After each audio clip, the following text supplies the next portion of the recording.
YouTube channel पर आपका स्वागत है। आज हम एक्सरसाइज 14.1 इसमें क्वेश्चन बताने जा रहे हैं एनसीईआरटी क्लास 10 मैथ। इससे पहले इंट्रोडक्शन हम बता दिए थे।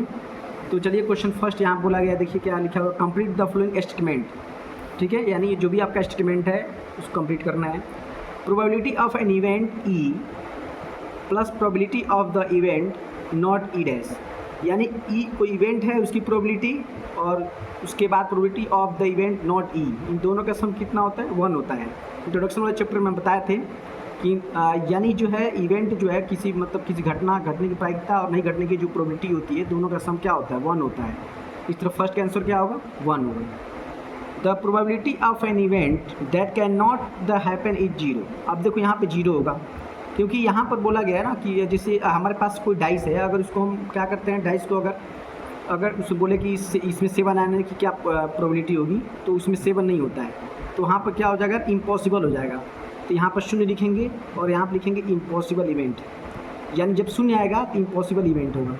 ठीक है, उसके बाद लिखा है the probability of an event that is the certain and happen is, यानी यहाँ बोला गया कि अगर इवेंट जो है किसी इवेंट का जो प्रोबेबिलिटी पूछ रहा है अगर सर्टेन है, यहाँ पर निश्चित है, तो 1 होगा।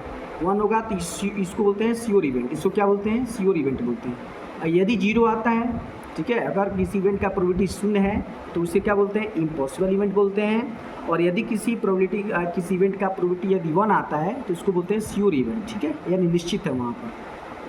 The sum of the probability of all the elements event that an experiment the is क्या होगा, यानी बोला गया इसमें कि अगर किसी एक्सपेरिमेंट का मतलब यहाँ पर जो बोला गया कि sum of the probability क्या होगा, the sum of the probability of all the events of the experiment, यानी किसी एक्सपेरिमेंट का, ठीक है, उसके sum of the probability क्या होगा, 1 होगा। यानी जो बोले थे ना कि किसी इवेंट का प्रोबेबिलिटी और उसके नहीं होने का प्रोबेबिलिटी क्या होता है, 1 होता है। The probability of an event is the greater than या इक्वल, यानी किसी इवेंट का जो प्रोबेबिलिटी होता है या तो 0 होगा या 0 से बड़ा होता है, तो 0 होगा या 0 से बड़ा होगा। ठीक है, तो यहाँ पर 0 लिखेंगे और यहाँ पर, ठीक है, 0, यानी 0 आएगा या 0 से बड़ा होगा।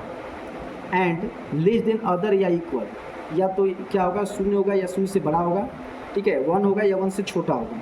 देखिए, यानी इस इवेंट का जो प्रोबेबिलिटी होता है या तो 0 होगा या 0 से बड़ा होगा, 1 होगा या 1 से छोटा होगा, यानी 0 से 1 तक होता है। 0 हो सकता है, 0.1, 0.2, ये सब होगा। ठीक है, 0 से 1 तक।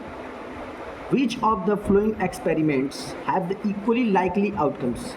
ठीक है, यानी दूसरा जो क्वेश्चन यहाँ पर लिखा गया है दूसरे क्वेश्चन में कि यहाँ पर तो इक्वली लाइकली आउटकम्स, 1 रुपये का सिक्का अगर इसको टॉस कराएंगे तो हेड आ गया, टेल आएगा, इसकी 50-50 चांस है कि हेड आ सकता है या फिर टेल आएगा। तो इक्वली लाइकली आउटकम्स का ये होता है कि मतलब उसे 50% चांस होना। ठीक है, जैसे क्वेश्चन फर्स्ट है, a driver attempts to start a car, मतलब एक ड्राइवर है जो कार को स्टार्ट करता है। अब बताइए, कार को अगर ड्राइवर स्टार्ट करेगा तो अगर स्टार्ट हो ही जाएगा, ठीक है, स्टार्ट हो ही जाता है इसमें, तो ये नॉट इक्वली लाइकली आउटकम्स होगा यहाँ पर। ठीक है, तो यहाँ पर लिख देंगे यहाँ पर। अब पूछ रहा है कि इसमें जो है, तो आगे लिखेंगे it most of the cases of the car start, लगभग मैक्सिमम कार स्टार्ट हो ही जाता है अगर उसमें कोई दिक्कत ना हो तो इसमें जो है 50-50 चांस नहीं है, इसलिए नॉट इक्वली लाइकली आउटकम्स में लिखेंगे। A player attempts to the shoot at the basketball, जैसे मान लो कोई प्लेयर है तो वो जो क्या कर रहा है ना, बास्केटबॉल को शूट कर रहा है, तो यहाँ पर भी नॉट इक्वली लाइकली आउटकम होगा, क्योंकि वो प्लेयर के ऊपर डिपेंड करता है कि अगर प्लेयर के ऊपर डिपेंड करता है, ठीक है, इसलिए वो भी 50-50 चांस नहीं होगा वहाँ पर। यहाँ पर लिखेंगे डिपेंड्स ऑन प्लेयर एबिलिटी, मतलब वो प्लेयर के क्षमता पर डिपेंड करता है, तो ये लिख देंगे यहाँ पर। उसके बाद देखिए क्या लिखा हुआ तीसरे क्वेश्चन में, trial is the made to the answer true या फॉल्स। जैसे मान लीजिए कोई क्वेश्चन है और क्वेश्चन के सामने हम लिखेंगे ट्रू या फॉल्स, तो वो तो 100% है, या तो ट्रू होगा या तो फॉल्स होगा। यहाँ पर 50-50 चांस बन रहा है। ठीक है, तो इसमें लिखेंगे इक्वली लाइकली आउटकम। ठीक, अब ये जो क्वेश्चन 4 है इसमें सेकंड का 4 number question, A baby is born it in A baby या गर्ल्स, जैसे कोई बच्चा है तो अगर बच्चा जन्म हो रहा है तो या तो बॉय होगा या तो गर्ल होगा, तो ये भी 50-50 चांस है यहाँ पर, तो इक्वली लाइकली आउटकम्स होगा। तो इस तरह सेकंड क्वेश्चन तक, इसमें सेकंड का 4 क्वेश्चन भी समाप्त हो गया और आगे हम तीसरे क्वेश्चन में अगले वीडियो में बताएंगे क्वेश्चन।